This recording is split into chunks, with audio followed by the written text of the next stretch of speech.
কেমন আছেন সবাই? আজকের লাঞ্চ নিয়ে চলে এসেছি। আগে দেখিয়ে দিই কি আছে।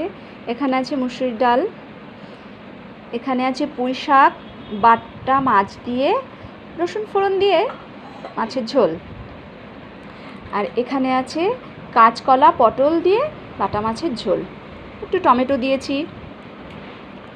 আজকে হালকাই খাবার সব। জানেনই তো আমার শাক খুব ভালো লাগে, এই শাকটা আমার এইভাবে খেতে খুব ভালো লাগে। কিছু না কিছু শাক প্রতিদিনই করি।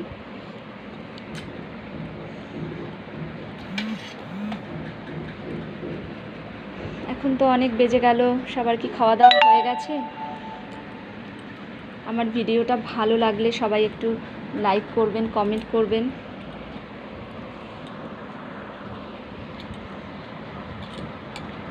বাই।